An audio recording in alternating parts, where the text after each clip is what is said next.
I just wanted to make sure that you listeners are listening to the Drapedomaniac podcast on doayamedia.com. You are, right? Peace, family, and welcome to this edition of the Drapedomaniac podcast. This is Ayafo Yapa, the HDIC. That is the head Drapedomaniac in charge, and I'm here with my lovely wife, Angela. What's up?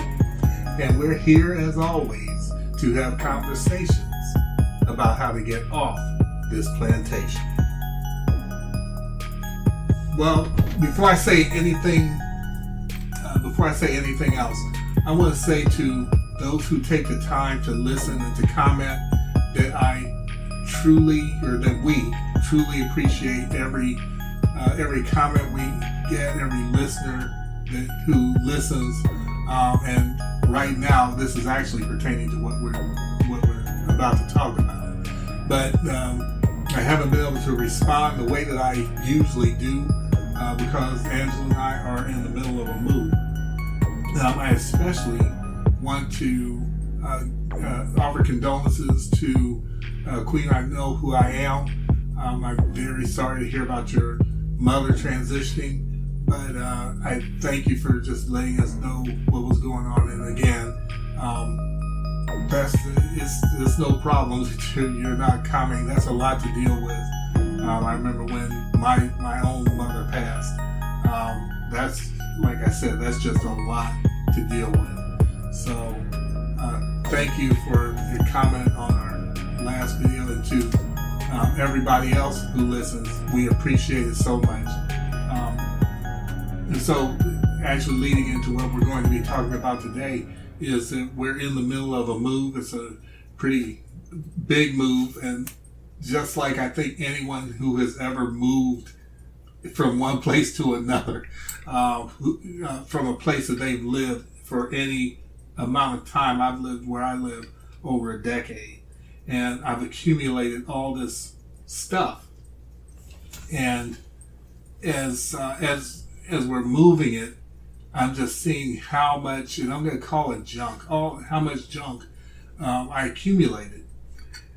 I've said several times before that I collect videos, and I'm not like one of these, I have 100 or, even 500 videos or something.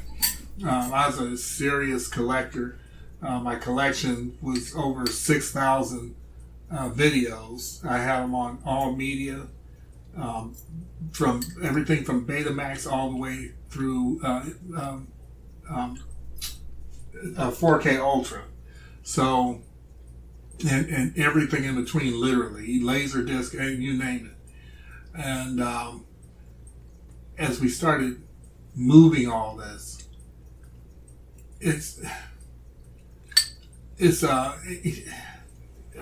when I come and I talk to Angela about it, it's very emotional for me, not because of moving it, but just because of coming to the realization that I put all this time, effort, and energy into all this stuff, and frankly, I don't even really care for it anymore. But I've said that to start off, but I'm going to let Angela take it from here and give her thoughts. But I'll come back with what I have to say. But go ahead.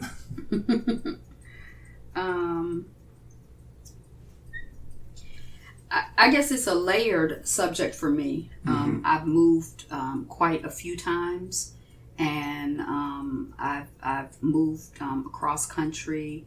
And when I travel, usually on an airplane, I tend to only travel with one bag. So I think in some way I have mastered traveling light. Because whether I'm gone for 3 weeks or 3 days, a bag is good for me, and I've really kind of learned that. Other types of moves are a little bit more difficult for me, but I've definitely been over the years, as I've moved, as I've seen, when you move stuff, you take it, everything is going out at once, more or less. But once you get settled into a new place, you bring things in, a piece or a few in at a time. Right. And so it seems it's easy to start accumulating stuff. Right. And I've become more conscious as I'm bringing things in that at some point I'm going to have to move them out. I also remember my mother has her late husband's mom transitioned, and as she was making her before she actually transitioned from this realm of living to another realm of living, she transitioned from living in a house to living in an apartment to living in a smaller senior apartment to living in an old folks home to having an apartment in an old folks home or her room in an old folks home, and then being in like a bed with a cabinet.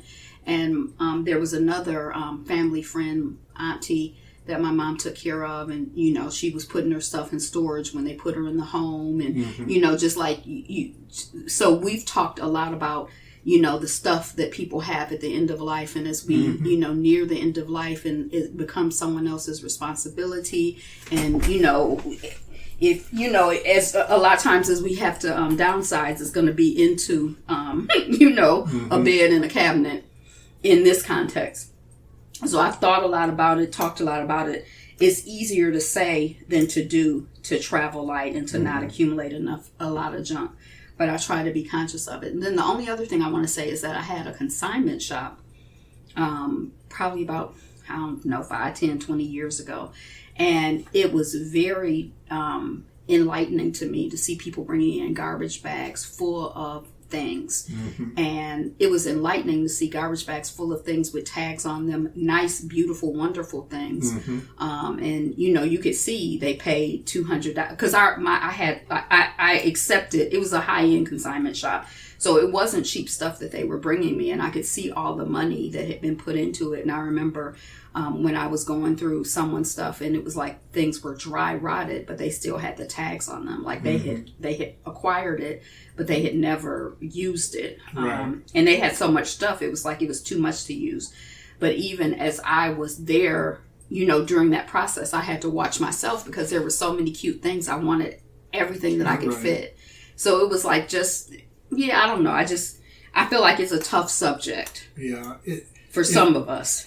In my collecting, because it wasn't like it was this hoard that was all over the place. However, it was a collection where I had gotten into collecting. I was part of the collector community, and I could tell you the value of this, the value of that, what's what's worth buying, what's not worth buying, so on and so forth.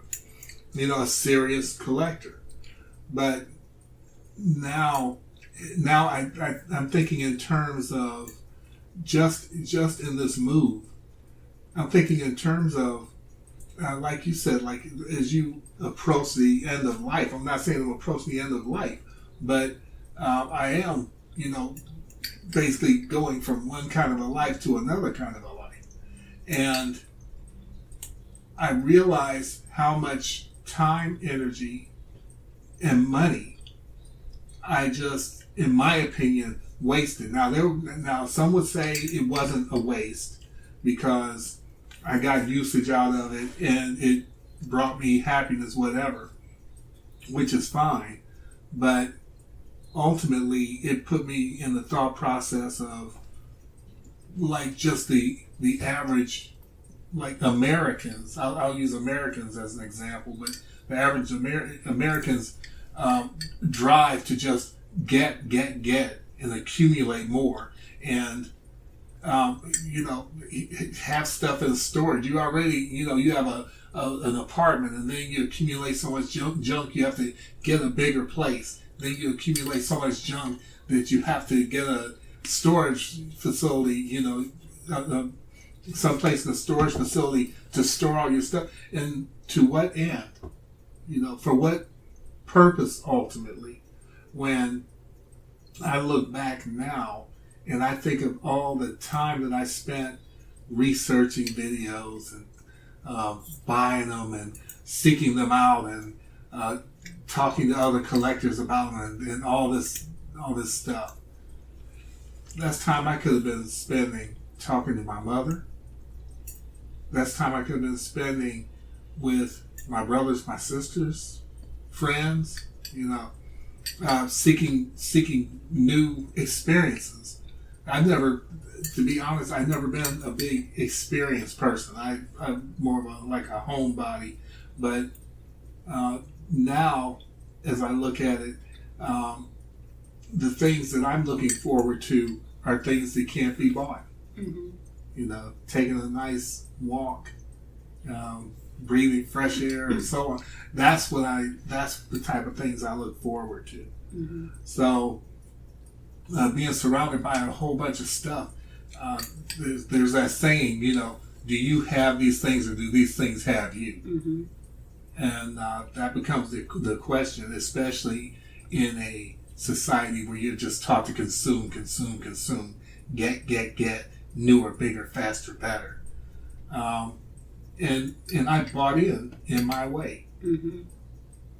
Even after I got rid of Samantha, which was my car. I loved that car, but then after I got rid of it, I was glad I got rid of it. Mm-hmm. And as we started moving these videos out and started looking at these bare walls, I like the bare walls better. As opposed to all these shelves lined with videos. And, I like the space. I like the minimalist nature of it. Mm-hmm. And, at the end of the day, you have to ask, what am I on this treadmill for? What am I trying to accomplish? What does all this stuff mean, as opposed to interacting with another human being or doing something for a cause, moving something forward? Mm-hmm. And that's not to say that that people can't have hobbies and do, but I guess I don't know. I guess it just goes all hand in hand with the materialism that I'm against. Mm-hmm. So that's possibly another aspect of it, is that I have evolved. Mm-hmm. At that in that respect. Mm-hmm. So anyway, I've run my mouth. So. When I think of traveling light, one of the things that happened for me when I used to fly a lot is that I realized that checking a bag meant that, I had to wait after I got off the plane for the stuff to come off the carousel in order to get ground transportation. Mm-hmm. And if I didn't have a checked bag, I could just get off the plane and walk to the cab and be done. And I really found that I enjoyed that. Mm-hmm. And I like the idea of being able to literally move my life mm-hmm. with that much ease. And that's kind of, I've seen a couple videos on YouTube. We saw them together, I think, of this guy who's he owns 27 things or something. It was I don't know if I'll ever get to that point. He was trying to figure out how to get rid of that. And he was trying to, I don't know if I'll ever get to that point, but maybe I will. But mm-hmm. I definitely have much more appreciation for that.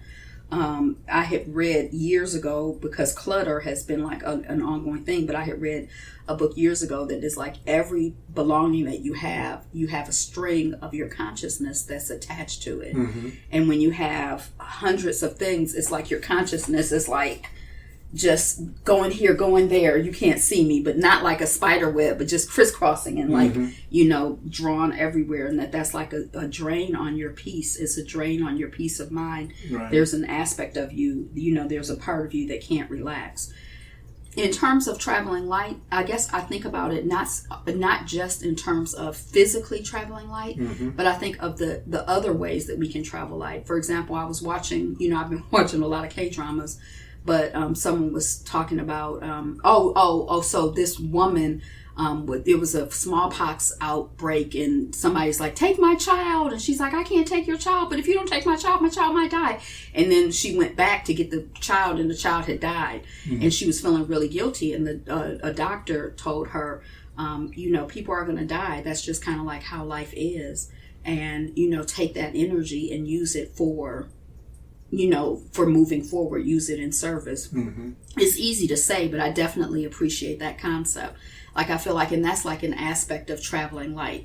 Like, I feel like guilt, anger, like there are certain emotions, certain things that we feel, and they're valid, but it's useful to be able to let them go as quickly as possible, because carrying them around is Right. not really adding much value, and it weighs us down. And I think also, I've been thinking a lot, I told you about gluttony and greed, and realizing that that's like some work that I'm doing spiritually right now, and that I'm being confronted with because of the way that I'm relating to food and interacting with food now. And I can see it in other aspects of my life too, in terms of, oh, that tastes good. I want to taste this. I want to taste that. I want to taste this. It's like I want to taste everything. And, and I can hear how I'm thinking about things. And even with, oh, I want to research this subject. And so I want to read this book. I want to read this book. I want to read this book. There's like a way that I have where it's not light, it's heavy. And so, I really, and I was trying to pull out one of my yoga books, because I just became a yoga teacher a year ago. But it's like, it's a theme in spiritual work, period. I know it's a biblical theme, but I'm not really familiar with it. But definitely in my meditation practice, there's this idea that things arise only to pass away. So the things that arise to pass away, getting attached to them is kind of like not a good use of time. The thing that is worth getting attached to is God, which does not arise and does not pass away. Right. And there's some similar concept in my yoga, like one of the yamas or niyamas, and I just couldn't remember what it was. But I feel like that's, kind of like the next level of work that I'm doing on my personal growth and development. Right. I think that the whole subject is extremely important. Again, it's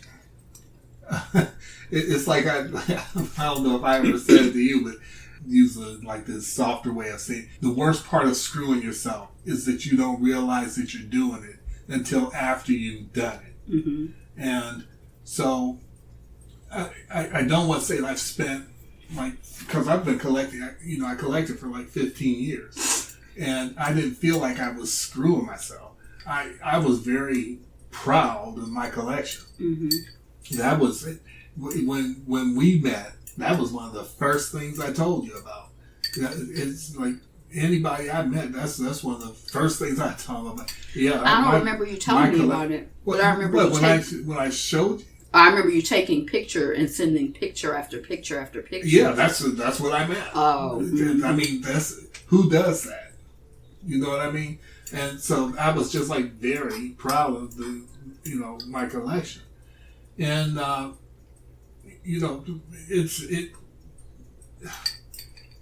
even for people who don't collect, it's an impressive collection.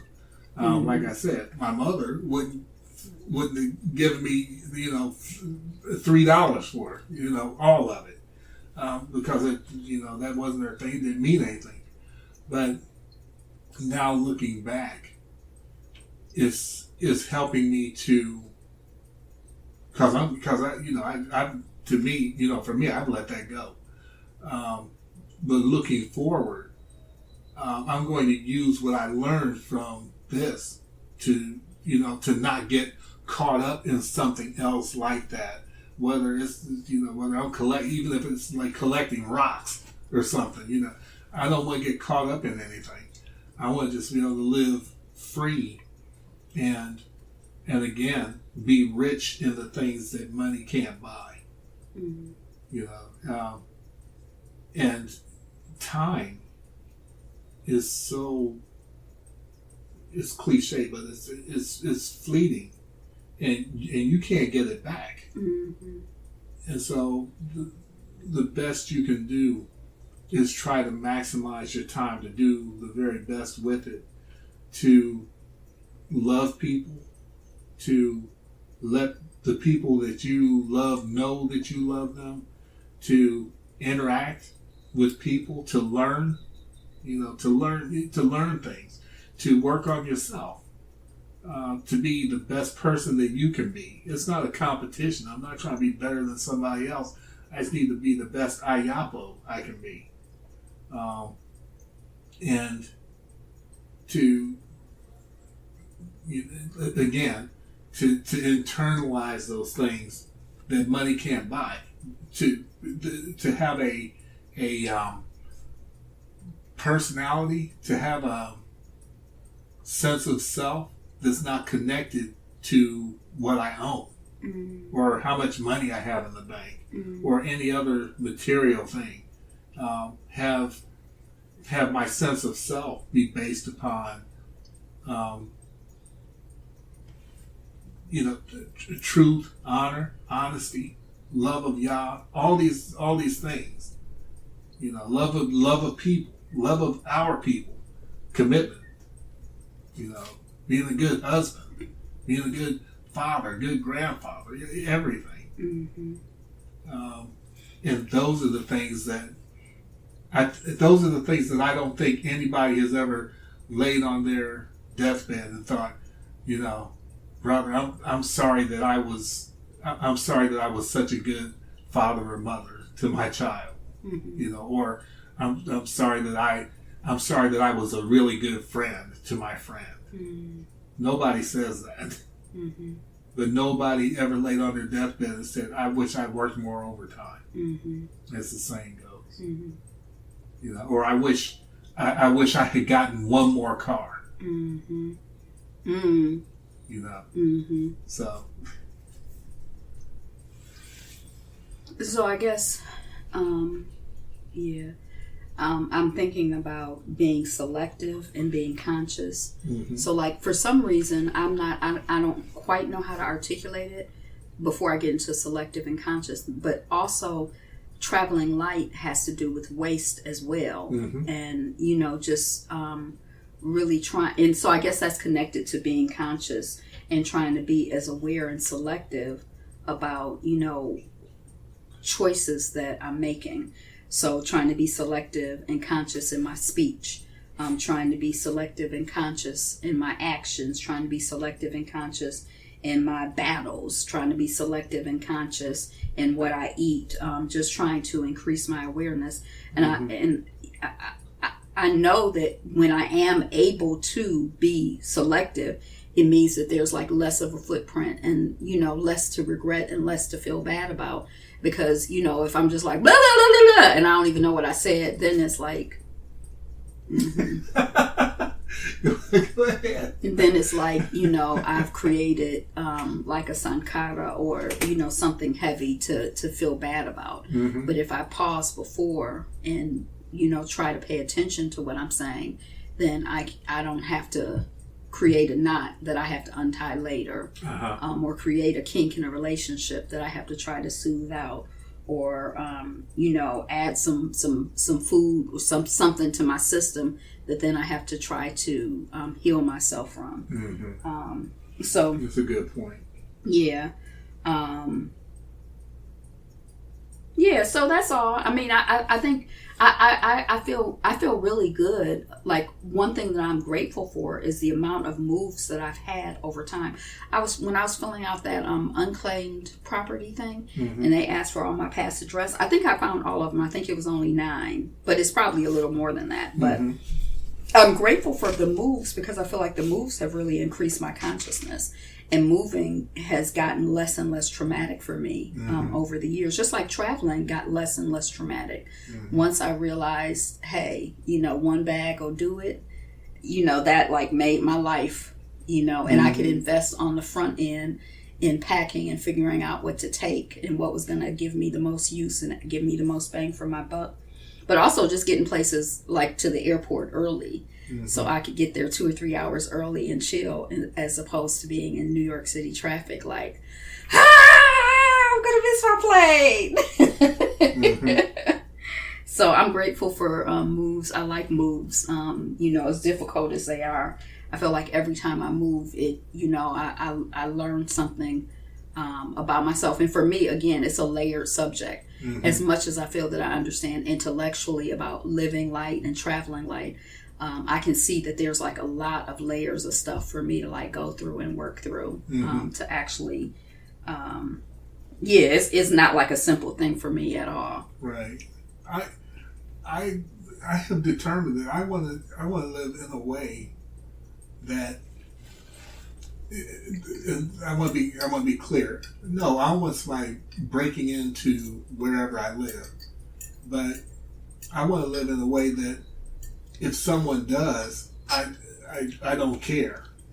You know what I mean? If I'm not there, or if we're not there, and somebody breaks in and does, then I don't really care because I don't have anything to steal. You know what I mean?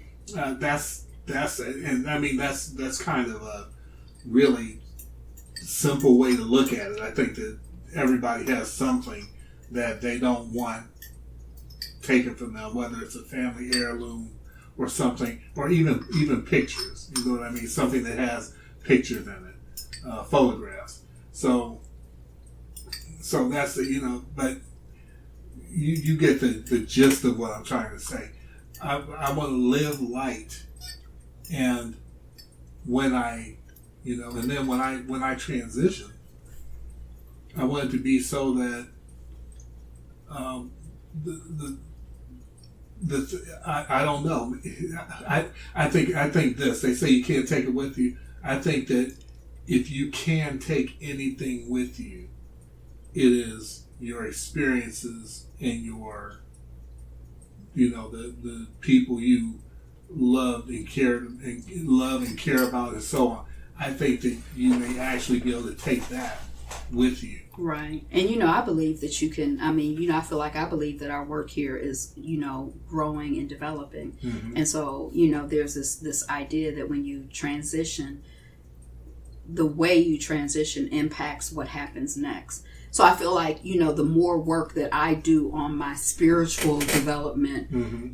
That I feel like I can take with me to the next place. Right.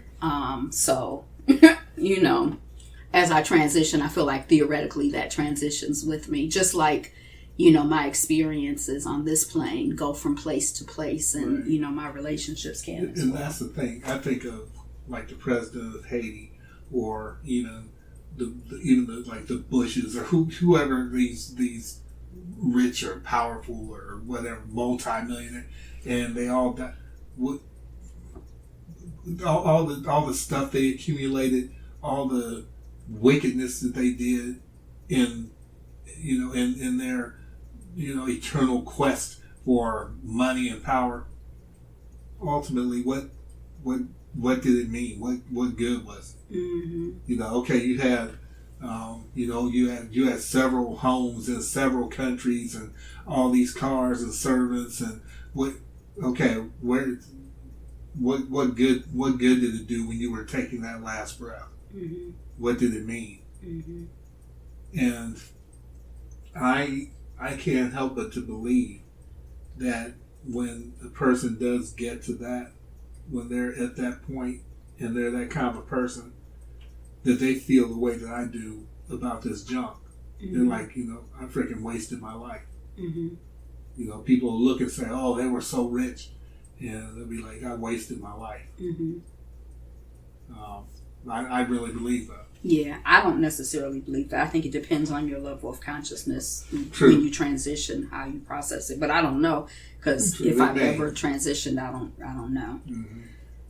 But I definitely think that in terms of, from the perspective of drapetomania and being able to like move and escape and escape what is not for you and escape anything that's holding you down, that, the less attachments you have. Right.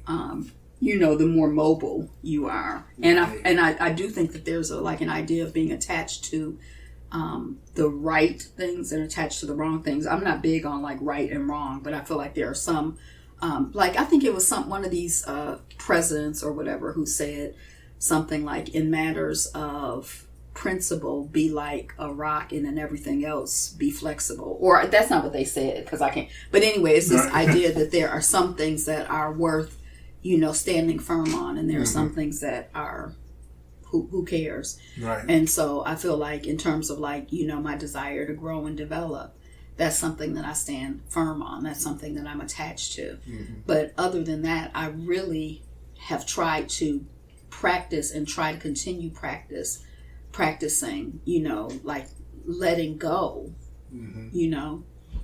so that I can be as free as I can to do what's valuable and to invest my time and energy, right, and resources on things that I think are valuable. Right.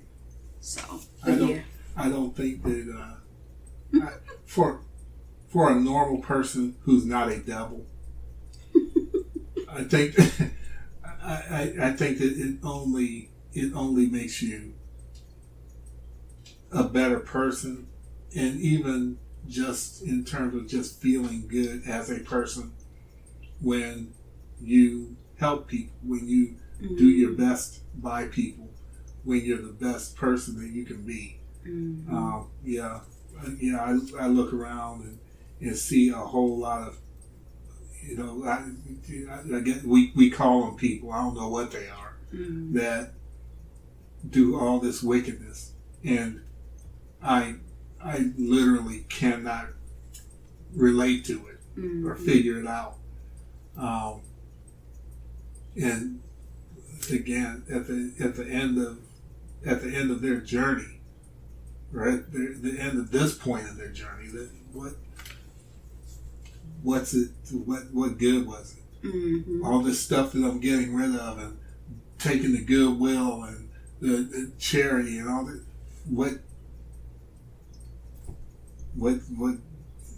What good is it? I guess maybe it can serve someone else, which that makes me feel good to know that maybe that will help someone else. And I think it serves you. I think from my perspective, it served you as you were acquiring it. And I also think that, like it was an experience. It's something that you seem to enjoy. Like you are interested in getting up in the morning and looking at the price of this or the price of that. I'm not.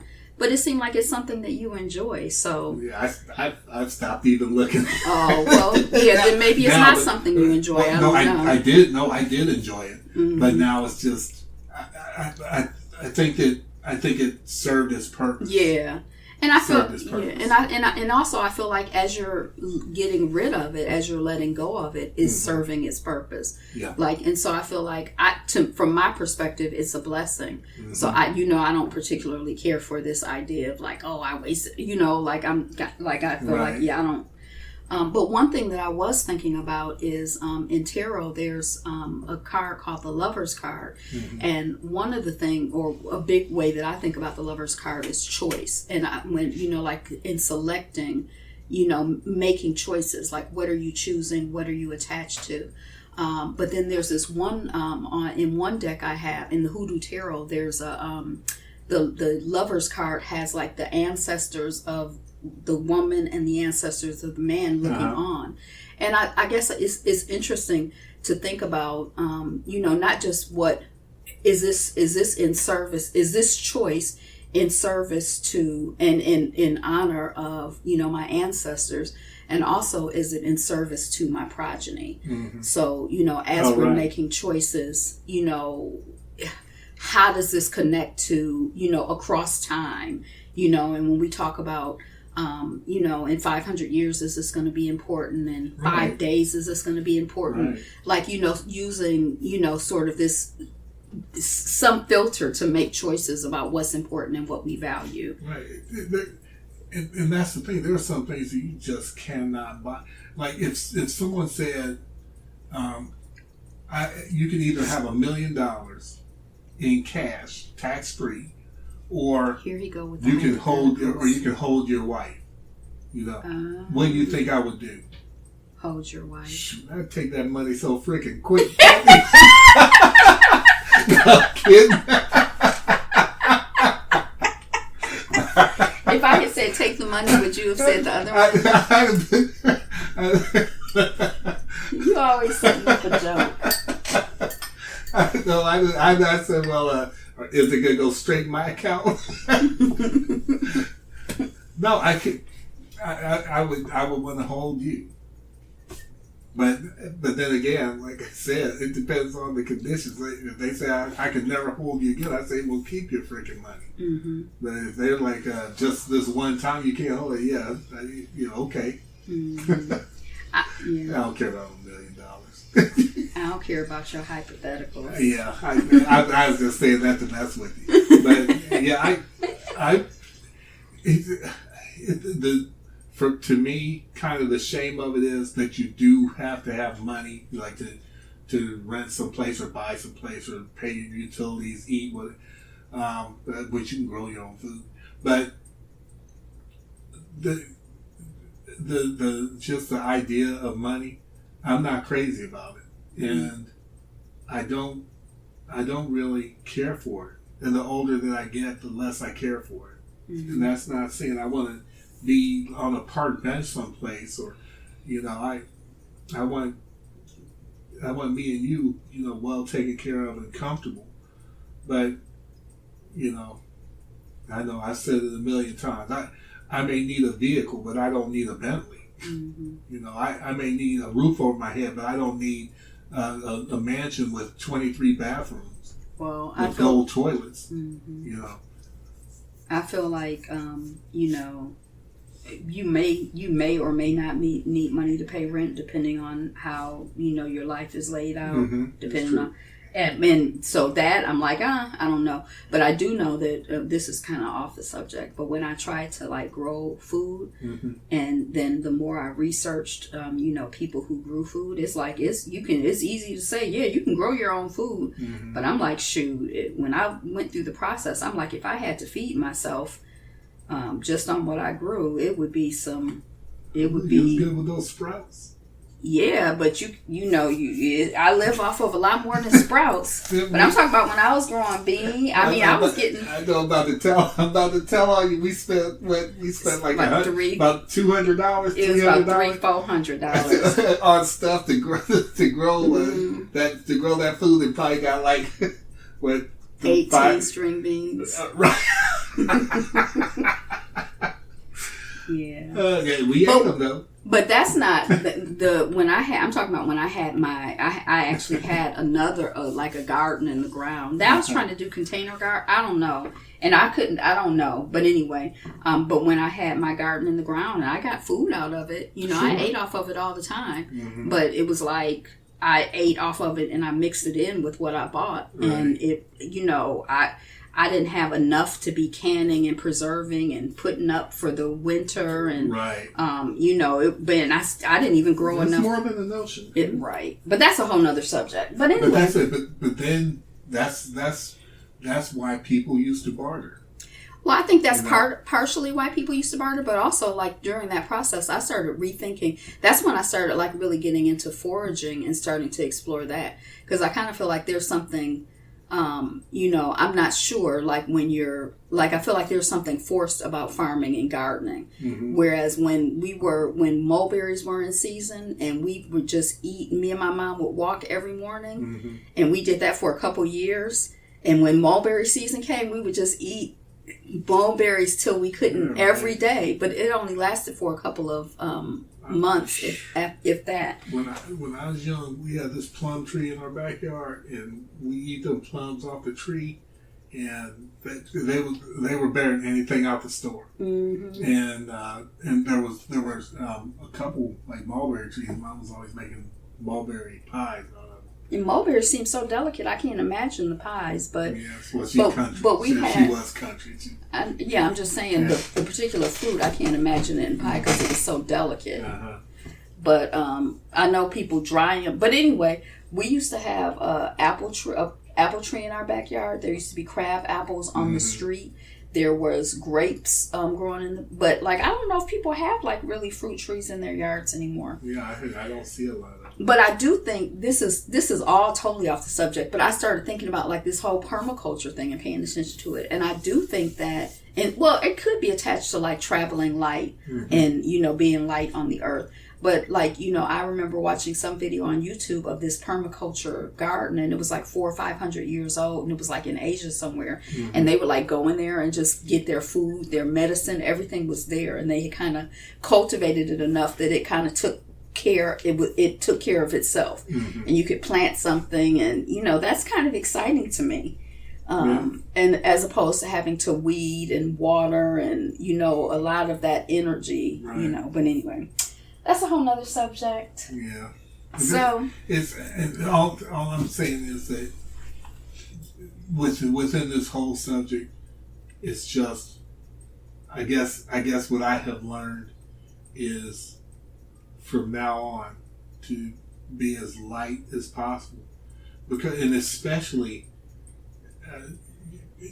this is kind of another subject, but it's the same subject. Especially in these times, people need to be mobile because there's a bunch of stuff coming down the pipe that the least of which is climate change. People have got to be mobile. You don't know if you're gonna get flooded out. Germany in the Netherlands just got flooded. Detroit just got flooded, and we talking about flood. When you were showing me that stuff, the cars was floating, and these were roads we were driving there. Right, I showed it to one of my students, an international student, and they were like, "So what is that? A river?" I'm like, "No, that's a highway." Right. And I'm like, "You see the sign there? That's the expressway." Right. and the cars were like floating away. It looked like a river. And so what do you do? What do you do when you have we're here in the Midwest. What do you do when you have this big video collection or whatever, and then the tornado comes and rips your roof off and it's gone? You can keep going. You can insure it or whatever. But I'm just saying, when you have a whole bunch of stuff, especially when it comes to quote unquote acts of God, you anything can happen. Yeah, I don't think it's the stuff that's the issue. I think it's how you relate to that stuff. Yeah. True. Because I mean, if so that's true enough. Yeah. But again, like you said, when it comes to drapetomania and getting gone, the less ties you have. Now, ties to people is a different subject, but ties to things. It can be, but ties to things. We going Massa or we staying here? What we gonna do, Massa? All right.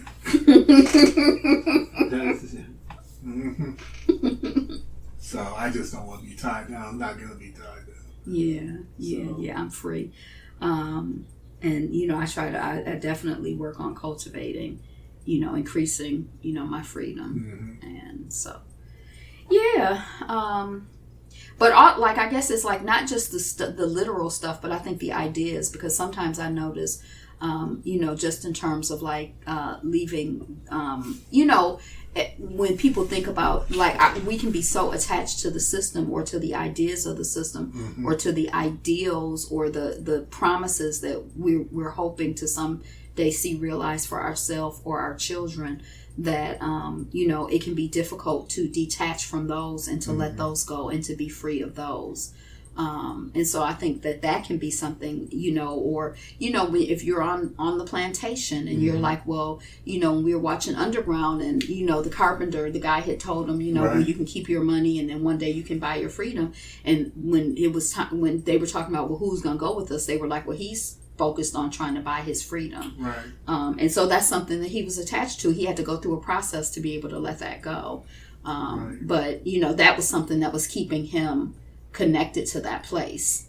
Something I feel, and I've said it many times, that I feel our people have to let go of is this. Our ancestors built this country. Our blood, sweat, and tears are here. And just that whole line of thinking is more than a notion to ask a person, or to ask a person to say, you know what, they just got away with it, and I'm just gonna cut my losses and leave. That's I say that, but when I say it, I know that that's not like just as simple as doing it, but for me, that's what it is. I'm like, y'all, you know what? Y'all did all this dirt. and you got away with it. You got the money, you got the land, you got the you tortured our people. You raped my ancestors. You did all of it, and you got away with it, and that's it. And so I'm gonna cut my losses and leave. I've seen people do that in relationships time and time again. Well, especially like an abusive relationship, particularly with women who are being abused by men. Whether it's husband or whoever, they're like, keep the house, keep the car, keep the money, keep the cat. I'm out of here. And then after that, you can start to build your life again. And I've seen people do it. Mm-hmm. And but when you start getting caught up in this, well, I've invested all this time in this relationship, and that stuff like ties you to a bad situation. Mm-hmm. And you have to at some point say, is it worth it? Is it worth it? Mm-hmm. And will it ever get any better? Mm-hmm. And I personally don't think that things will get any better with these devils. All you can do is get away from them. Mm-hmm. All you can do is do what you can to get away from them. Mm-hmm. And that's how I feel about it. And cut your losses. Mm-hmm. Cut your losses. That's just another form of lightening your load. Mm-hmm. And you may even go a few days or a year or whatever thinking about it and being mad about it. Shoot, they got to keep all my stuff. And then after a while, especially after you realize that you're living in peace, you'll be like, yeah, I'll get it. Well, the good thing about, I shouldn't say the good thing, but like I had a friend who, her house, she had a house fire and she lost a lot of stuff. Mm-hmm. And I think even years later, when I was still in close touch with her, it was years later, and she was still mourning a lot of her stuff. Mm. And that was sort of like illuminating to me in terms of that attachment, because she had her life. But I know with me, there are certain things that I've had over the years that I still think about sometimes, like, mm-hmm. Certain pieces of artwork, certain books. I don't have any photographs anymore, just that baby picture of me. Mm-hmm. And then the picture of my mom and my granddad. That mm-hmm. I don't have any more pictures. I used to have pictures. But when there is a fire, or at the end of life, like, one way or another, we're not going to be able to take this stuff with us. Right. And that's just the reality. That's just the reality. And so I feel like the quicker that we can make peace with that, mm-hmm. and be let it go, even if you still have stuff, you don't have to be attached to it, mm-hmm. But just let it go. I feel like the more freedom we have to live and enjoy life. Right. I felt it was really sad for me how long she was still attached to that stuff after the fact. And granted, there are some things that carry more meaning than just stuff. Like, yeah. I have my mother's curlers, her hair curlers, and I keep those, and they're important to me. Mm-hmm. And if I was to lose them or something was happening, I'd feel a way mm-hmm. about that. Mm-hmm. And somebody else, they look at it, look, that's a bag of curlers, but it's my mother's curlers. And maybe because I haven't personally had to deal with, I don't have anything. Like, I feel like I've tried to pay attention to stuff like that as much as I can, mm-hmm. but because I haven't had the personal experience of losing a parent or losing someone close to me, I can't talk about that. Mm-hmm. Except for, I don't have any stuff that I'm attached to much. And that's the thing. There are people who will lose a loved one, lose a child, a parent, and so on. There's some people, their dog or cat will die, and they'll never get past it. And to be honest, I'm not really even talking about that kind of stuff, because to me, we're talking about people. So that's in a different category to me. But no, it's not exactly, because I feel like the memories that I have of Millard are not a thing. It's not like my memory of Millard is in this necklace. Right. It's like I can think of things he said to me. You know, I think about our relationship, but there's nothing physical that represents that. Right. So that's kind of what I was exploring, this idea that Mm-hmm. those curlers are your mom. And if you lost those curlers, then you would lose your memories of your mom. Or no. Right. No, I don't feel that way. Right. I'm not saying I would just feel a way about it. Yeah. I wouldn't be happy about it. I wouldn't feel good about it. Right. But I'm sure life would go on because my memories of my mother are, you know, it's not, you know, it's not it's like not this tangible thing, right? Per se. Mm-hmm.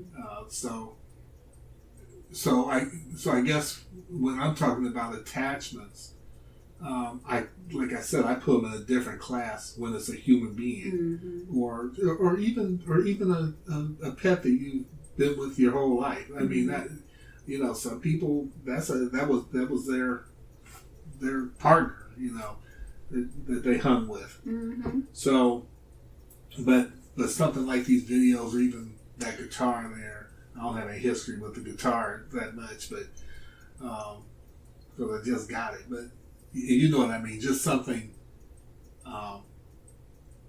just some material stuff. I can't. I don't even know if I can really explain it now. I just know that. I just know that now getting separated from these videos, I'm like, yeah, I could have done so much better and so much more, in my opinion.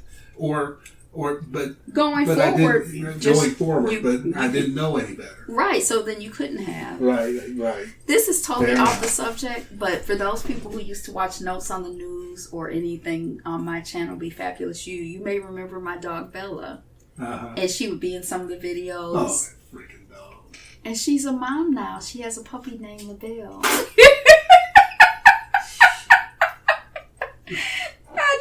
I forgot. Some people might, you know, but yeah, Bella is a mommy. LaBelle. Another mouth to feed. Gracious. All right. Yeah, she's a mom. All right.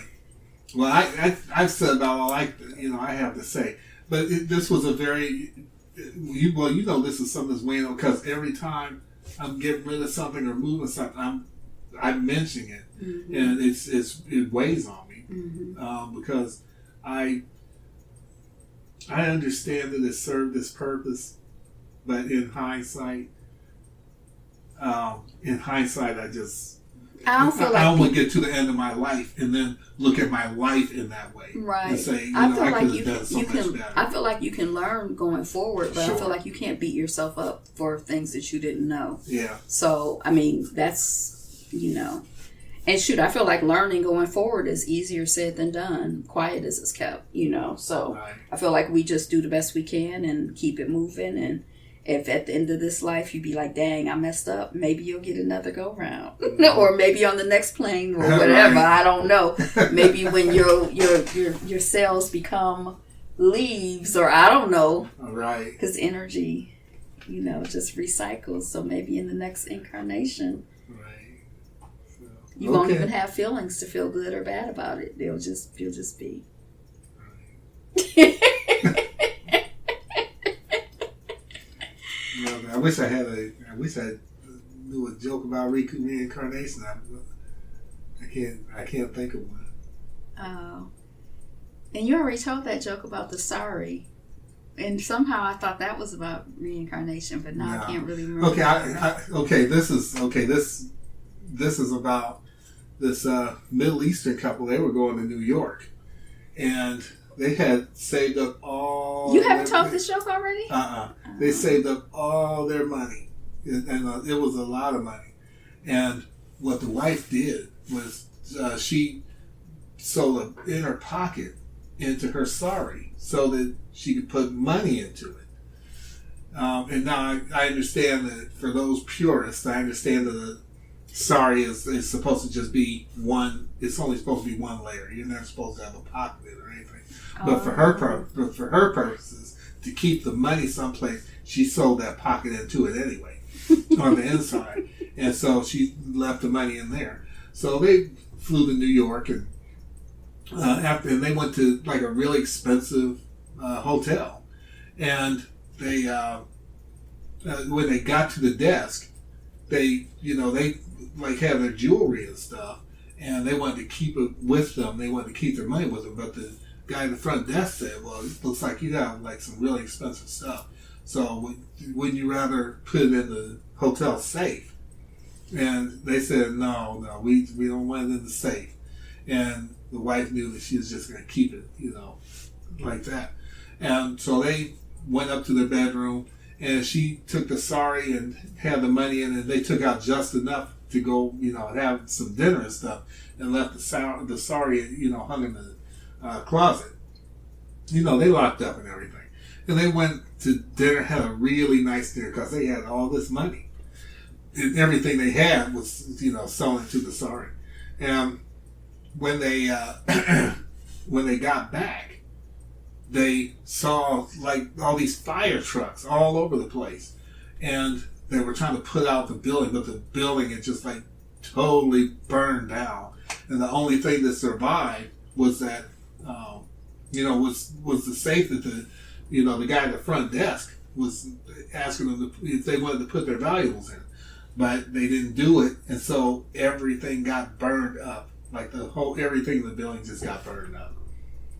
So they lost it all. Mm-hmm.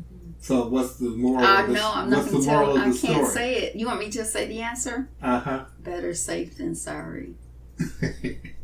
Baby, Middle East. Indians wear saris. I don't know if people in the Middle East use that terminology. Yeah, that's why I meant Indian. See, you should have corrected me when I started.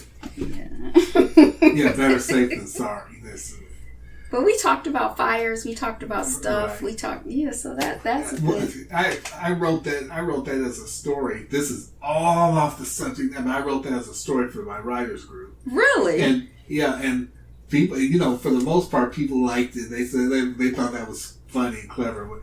And some purists came along, and they were like, "Well, a sari only has one layer, and you would never sew a pocket into it. It's a freaking story that's supposed to be funny at the end." Yeah. Well, it depends. It's only funny if you're from the cultural perspective. Then it's gonna come across as ignorant. So it's like when people tell black jokes and their culture, they're off. The tone is off. That's fair enough. So that's fair enough. I want to see Old. What's Old? That's a M. Night Shyamalan. Oh, I don't want to see that. I still want to see that musical concert. Yeah, we can watch that. So, okay, we're just talking now. Thank you so much for listening. Thank you for allowing us to watch that. And just thank you for listening. And again, our apologies for when you comment. If just in this present time we're not commenting back. We're in the middle of packing, and it's a lot of packing, and it's predominantly these stupid videos. Don't talk about my husband like that. Oh my goodness! So that's about it. And we want to just thank you for listening to this Drapetomaniac podcast.